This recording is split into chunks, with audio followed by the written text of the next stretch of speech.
अंदाज नया, माध्यम नया, पॉलिटिक्स वाला, आओ राजनीति करें।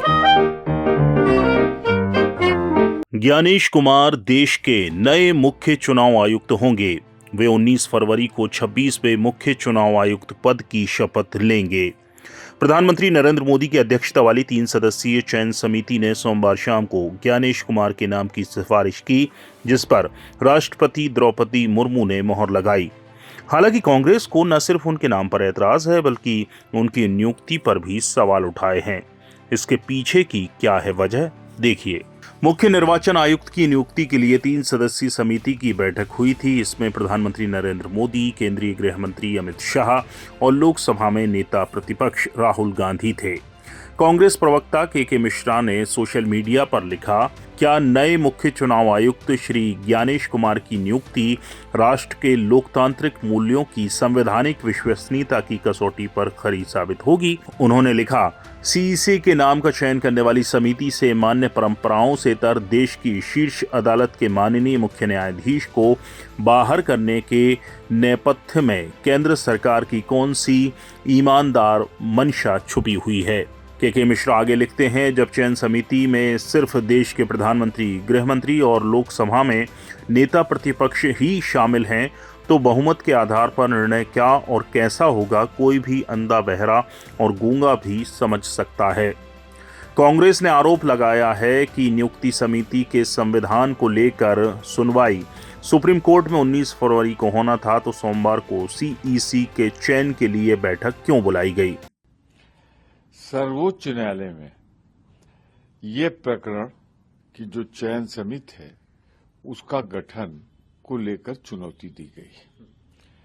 मामला सुप्रीम कोर्ट ने स्वीकार भी कर लिया है सुनवाई के लिए। ऐसे में क्या जल्दी थी कि आपने वही जो चुनौती दी गई, जिसको जो विवादित है समिति, जिसमें आपने चीफ जस्टिस ऑफ इंडिया को हटाया है या उनके नॉमिनी को, उसमें आपने नियुक्ति कर दी। मैं कहना चाहता हूं, लोकतंत्र में चुनाव निष्पक्ष होना ही नहीं चाहिए, निष्पक्ष होता हुआ दिखना भी चाहिए। आपने उस संस्था के प्रमुख को विवादित कर दिया, सुप्रीम कोर्ट की प्रतीक्षा नहीं की। यह सुप्रीम कोर्ट की मूल जो भावना है लोकतंत्र की, संविधान की, उसकी अवमानना है। देखते हैं कौन है ज्ञानेश कुमार। केरल कैडर के 1988 बैच के आईएएस अधिकारी केंद्रीय गृह मंत्रालय का हिस्सा थे। उन्होंने 2019 में जम्मू कश्मीर के अनुच्छेद 370 को खत्म करने वाले विधेयक का मसौदा तैयार करने में मदद की थी। उन्होंने 3 तलाक को खत्म करने से जुड़ी मसौदा समिति में भी अहम भूमिका निभाई है। गृह मंत्रालय में अतिरिक्त सचिव के पद पर रहते हुए उन्होंने अयोध्या में राम मंदिर से जुड़े मसले में सुप्रीम कोर्ट में सुनवाई के दौरान संबंधित दस्तावेजों को संभालने की जिम्मेदारी भी निभाई है। वे पिछले साल सहकारिता मंत्रालय से सचिव के रूप में कार्य करते हुए रिटायर हुए थे। ज्ञानेश कुमार के इस अनुभव पर भी कांग्रेस को ऐतराज है। आपको बता दें कि इस साल बिहार में विधानसभा चुनाव होना है। वहीं 2026 में पश्चिम बंगाल, केरल, तमिलनाडु, असम जैसे राज्यों में विधानसभा चुनाव होने वाले हैं। मुख्य चुनाव आयुक्त के रूप में वो इन चुनावों के प्रभारी होंगे। चुनाव आयुक्त के रूप में उनका कार्यकाल 26 जनवरी 2029 तक का है।